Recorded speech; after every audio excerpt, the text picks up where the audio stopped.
అమ్మ చికెన్ ఏమంటావా చేపలు ఏమంటావా? చికెన్ ఏమో నీకు ఇష్టం, చేపలేమో మీ నాన్నకి సరే నాకు తెలిసి చొప్పులు తీసుకుంటారా?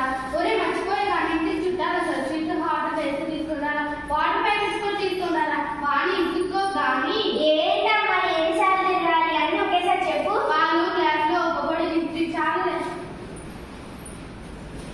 ఇంకో పాలు విస్తరి గ్లాసులు లేసి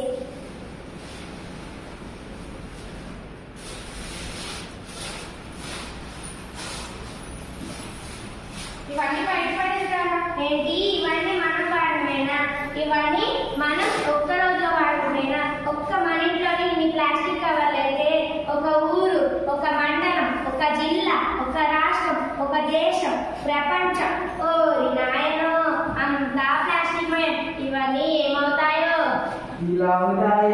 ఎవరు నువ్వు ఎక్కడి నుంచి వచ్చావు? నేను రాలేదు, నువ్వే తెచ్చావు. రమ్మన్నావు వచ్చా, కనిపించట్లేదా ప్లాస్టిక్ దాన్ని? మామూలు దయ్యాలుతాలే ఏం చేయలేవు. నువ్వే జరిపిస్తున్నావు. రెండు నిమ్మకాయ దిష్టి తీసి పడిస్తే సరే. అసలు దెయ్యాలు భూతాలు కాటే ఏం చేయలేదు. నేను ఇష్టపించిన దెయ్యాన్ని మిమ్మల్ని తినేస్తా. మీరు మమ్మల్ని తింటుంటే నేను మిమ్మల్ని తినమా?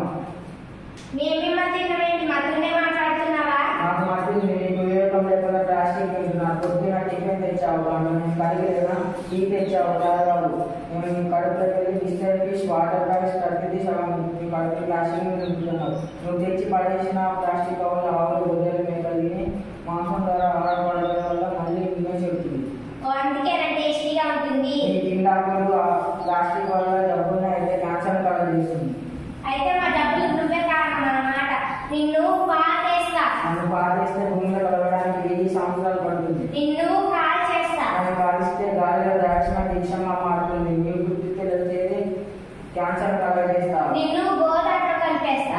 అప్పుడు కూడా నీటి రంగుల ద్వారా ఆహార పదార్థాల ద్వారా మళ్ళీ నిన్ను చేసి కదిలిస్తా. ఏం చెయ్యాలా దేవుడా? ఏం చేయాలో కాదు, ఏం చేయకూడదో తెలుసుకో. అదేంటి? అలాంటి అవకాశం ఉన్నంత వరకు ప్లాస్టిక్ ధరించు. నువ్వు సంతోషంగా బతు. నా తప్పు క్షమించండి. ఏం కావాలో కోరుకో. మళ్ళీ మీరు కనబడకుండా ప్లాస్టిక్ వాడడాన్ని తగ్గించడానికి నాణ్యాన్ని ఇవ్వండి. ఇదిగో తీసుకో. ఏంటిది? గొడ్డ సంచి. నేటి నుంచి మార్కెట్ వెళ్ళేటప్పుడు ఈ గొడ్డ సంచి నీ వెంట తీసుకొని వెళ్ళు. నీ ప్లాస్టిక్ నిషేధించి నీ తరాలు వర్తించి నీ షేపులు అసలు ఇస్తూ ఉంది. ధన్యవాదాలు గురూజీ. సరే నాకు